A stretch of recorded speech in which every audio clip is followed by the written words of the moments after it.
Bonjour à tous. Alors aujourd'hui, je vais vous parler de la cible des pervers narcissiques. Toutes les proies des pervers narcissiques présentent globalement toutes les mêmes caractéristiques. Si vous en êtes une, c'est que vous êtes une personne pleine d'énergie positive, sincère, spontanée. Vous êtes également une personne très sensible, créative parfois, et surtout douée d'une très forte empathie. Le ou la perverse narcissique, étant une personne vide, au contraire, va être fortement attiré par toutes les qualités que vous avez et va tenter de se les approprier. En début de relation, il ou elle éprouve un réel engouement pour vous, qui représentez tout ce qu'il ou elle aimerait être. Mais ce n'est pas un intérêt authentique pour votre personne. En fait, il ou elle va chercher à établir une relation fusionnelle avec vous pour tenter de devenir comme vous. Très sincèrement, vous le sentez d'ailleurs pendant la relation, que ce n'est pas réellement vous qui intéresse cette personne. Mais vous ne voulez pas vous l'avouer. C'est vrai que vous vous sentez interchangeable auprès de cet ami, de ce partenaire. Vous n'avez pas l'impression d'être unique pour lui ou pour elle. Les qualités essentielles que le ou la perverse narcissique a repérées chez vous, sa cible, c'est votre capacité à vous remettre en question, à admettre que vous puissiez avoir tort sur tel ou tel sujet, et surtout, votre propension à culpabiliser quand quelque chose ne va pas.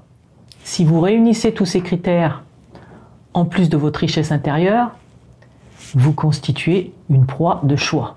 Et si par-dessus le marché, vous avez rencontré dans votre enfance de grosses difficultés qui vous ont laissé des cicatrices et donc des fragilités, alors là, pour le ou la perverse narcissique, c'est la cerise sur le gâteau. Il ou elle va pouvoir s'appuyer sur ces fragilités et vous entraîner dans son manège infernal. Très souvent, les personnes empathiques ont à cœur d'aider les personnes en détresse. C'est ce qu'on appelle communément le syndrome de l'infirmière. Le ou la perverse narcissique s'amusera donc à jouer les victimes de tout et de tout le monde, afin d'éveiller ce désir de lui porter secours et vous entraîner dans ses filets.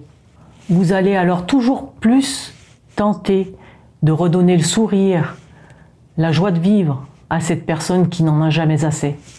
Lorsque la relation avance et que le ou la perverse narcissique se rend compte qu'il ne pourra jamais devenir comme vous, son objectif final sera alors de détruire tout ce qu'il ou elle admirait chez vous, de vous enlever toute cette énergie dont vous faites preuve, afin de se sentir supérieur à vous.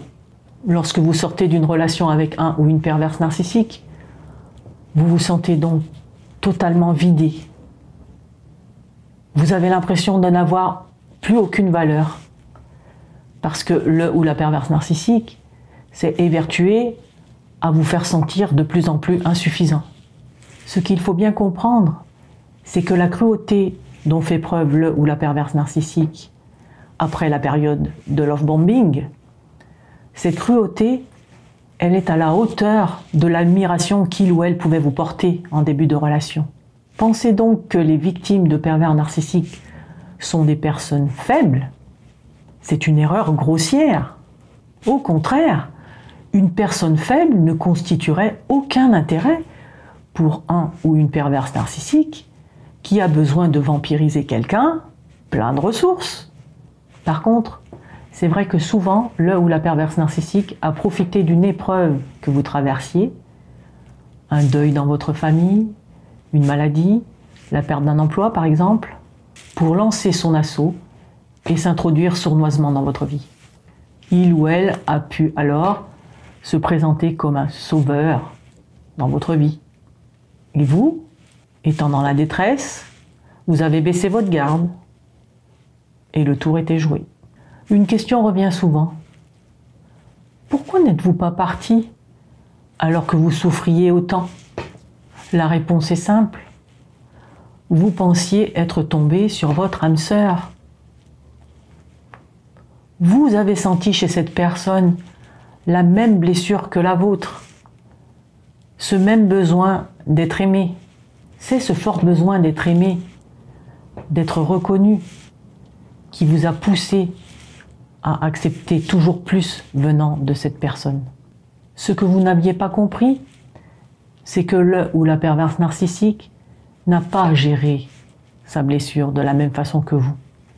Tandis que vous étiez prêt ou prête à tout donner pour vous faire aimer de cette personne, votre partenaire ou votre ami s'est coupé de ses émotions dans son enfance et n'est donc pas capable de recevoir votre amour et encore moins de vous en donner. Si vous réussissez à vous extirper de cette relation destructrice, vous retrouverez votre vitalité, votre richesse intérieure que vous n'avez pas perdue. Et vous serez désormais averti que certaines personnes ne sont pas dans la bienveillance. Vous devez et vous pouvez désormais repérer les signes que quelque chose ne tourne pas rond dans une relation. Et ce, depuis le début. Si la personne vous fait trop de compliments, est trop semblable à vous, ou si les choses vont trop vite. Tout ça, ce sont des choses qui doivent vous alerter. Rappelez-vous bien une chose, encore une fois. Quand c'est trop beau pour être vrai, eh bien c'est que ça ne l'est pas. Je vous dis à bientôt. Prenez soin de vous.